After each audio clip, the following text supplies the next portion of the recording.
Lições Bíblicas CPAD, Adultos, primeiro trimestre de 2024, AD Central Classe Daniel. Tema do trimestre: o corpo de Cristo, origem, natureza e missão da Igreja no mundo. Comentarista: Pastor José Gonçalves. Lição 3, a natureza da Igreja. 21 de janeiro de 2024. Texto áureo. Porque, assim como o corpo é um e tem muitos membros, e todos os membros, sendo muitos, são um só corpo, assim é Cristo também. Primeira Epístola aos Coríntios capítulo 12 versículo 12. Verdade prática. Conhecendo a Igreja em sua natureza, nos conscientizamos da importância de fazer parte dela. Leitura bíblica em classe. Primeira Epístola aos Coríntios capítulo 12 versículos 12 a 27. Porque, assim como o corpo é um e tem muitos membros, e todos os membros, sendo muitos, são um só corpo, assim é Cristo também. Pois todos nós fomos batizados em um Espírito, formando um corpo, quer judeus, quer gregos, quer servos, quer livres, e todos temos bebido de um Espírito. Porque também o corpo não é um só membro, mas muitos. Se o pé disser, por que não sou mão, não sou do corpo, não será por isso do corpo. E, se a orelha disser, por que não sou o olho, não sou do corpo, não será por isso do corpo. Se todo o corpo fosse olho, onde estaria o ouvido?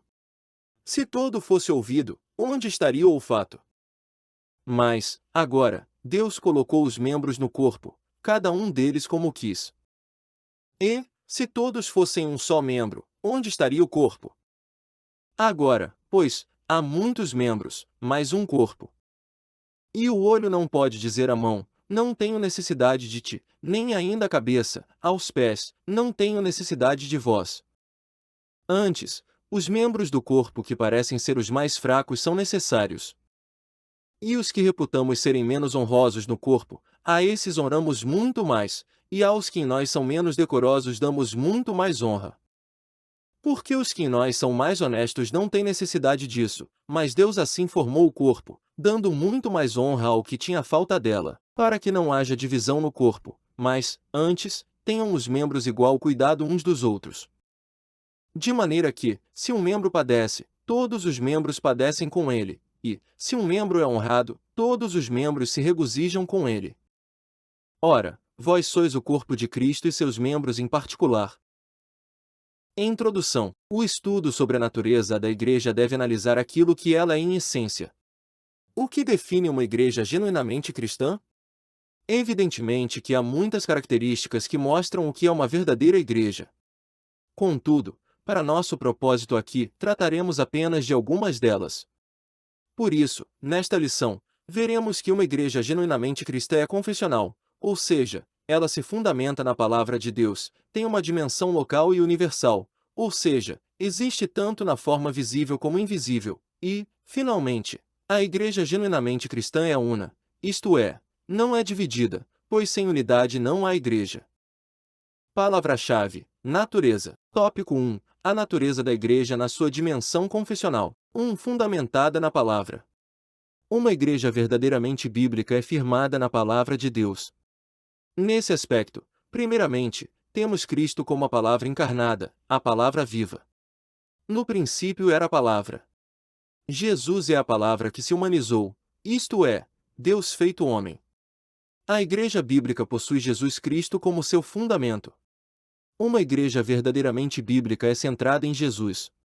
Em segundo lugar, uma igreja bíblica é fundamentada nas Escrituras Sagradas, a palavra inspirada. Se não existe igreja verdadeira sem Jesus, da mesma forma não há igreja verdadeira sem fundamentação bíblica. A heterodoxia, o desvio doutrinário e a apostasia vêm pelo distanciamento e abandono da palavra de Deus. 2. Habitada pelo Espírito. A igreja é habitada pelo Espírito, dirigida e capacitada por ele. O Espírito Santo é a força motriz da igreja. Na verdade, a obra do Espírito começa no seu trabalho de convencimento do pecador. É o Espírito quem convence o ser humano do pecado. É o Espírito Santo quem produz a obra da regeneração. Quando o evangelista Lucas diz que o Senhor abriu o coração de Lídia, aí vemos uma obra poderosa do Espírito Santo trazendo convencimento para a salvação. 3. Quem faz parte da igreja anda no Espírito. Quando alguém responde à mensagem da cruz, o Espírito de Deus produz nele a certeza da salvação. Agora, regenerado, o cristão passa a andar ou ser dirigido pelo Espírito. O fracasso na vida espiritual está no fato de não andarmos na esfera do Espírito. O Espírito, portanto, habita o crente, capacitando-o. Sem a capacitação do Espírito, a igreja é inoperante e perde a sua essência. Sinopse 1. Uma igreja bíblica é fundamentada na palavra inspirada por Deus, habitada pelo Espírito, dirigida e capacitada por Ele. Tópico 2. A natureza da igreja nas suas dimensões local e universal, local e visível. Biblicamente, podemos falar da igreja em relação à sua dimensão espacial, isto é, em relação ao local ou ao espaço geográfico. Ela pode ser vista e sentida. Nesse aspecto, a igreja existe localmente. Assim, vemos os apóstolos escrevendo suas cartas a determinadas igrejas, situadas em diferentes locais, à Igreja de Deus que está em Corinto, aos estrangeiros dispersos no Ponto, Galácia, Capadócia, Ásia e Bitínia. Nesses textos vemos as Escrituras se referindo à eclesia, à comunidade de crentes, situada em diferentes locais. 2. As particularidades das igrejas locais. Pelo teor das cartas neotestamentárias, observamos que essas igrejas locais possuíam suas particularidades. Os problemas encontrados em uma não eram necessariamente os mesmos da outra. De igual modo, as virtudes. Por outro lado, embora estivessem todas sob a supervisão apostólica, observamos que eram autônomas uma em relação às outras. Assim possuíam sua dinâmica própria. Um método que funciona em determinada igreja pode ser inadequado em outra. 3. Universal e invisível. Assim como a igreja existe em sua dimensão local, existe também na sua dimensão universal. Somos conscientes da existência da igreja local, pois dela fazemos parte. Contudo, nem sempre é fácil se dar conta do aspecto universal da igreja porque, nesse sentido, a igreja não está limitada ao espaço geográfico ou físico. Assim, a Igreja Universal e Invisível é formada por todos os cristãos regenerados que estão em todos os lugares e por aqueles que já estão também na glória, não se limitando somente à dimensão terrena. Aqui, é importante se diferenciar igreja de denominação. Numa cidade, por exemplo, pode haver várias denominações, contudo, somente há uma igreja. A igreja é divina, as denominações são humanas. As denominações podem ser temporárias, a igreja não. As denominações podem desaparecer, mas a igreja é indestrutível. Convém dizer que nem todo grupo que se diz cristão pode ser visto como fazendo parte da igreja cristã. Há grupos que se autodenominam igrejas, contudo, são sinagoga de Satanás. Entretanto, o que fará com que uma igreja ou denominação seja cristã é a sua fidelidade a Cristo e às Escrituras Sagradas. Sinopse 2. A Igreja de Cristo se revela numa dimensão terrena e, igualmente, numa dimensão espiritual. Tópico 3. A Igreja na sua dimensão comunitária. A Igreja é una. Isso significa que a Igreja é indivisível. Na analogia onde compara a Igreja ao corpo humano, Paulo deixa bem claro que uma igreja verdadeiramente cristã é unida porque não pode haver divisão no corpo. Jesus disse que um reino dividido não subsistirá. Esse princípio se aplica à igreja também. O que o diabo não consegue contra a igreja por meio da perseguição, ele consegue por intermédio da divisão. Devemos evitar, a todo custo, o partidarismo, as preferências e os exclusivismos, se quisermos preservar a unidade da igreja local. 2. Unidade na igreja. Paulo escreveu à igreja de Filipos: completai o meu gozo, para que sintais o mesmo, tendo o mesmo amor, o mesmo ânimo, sentindo uma mesma coisa.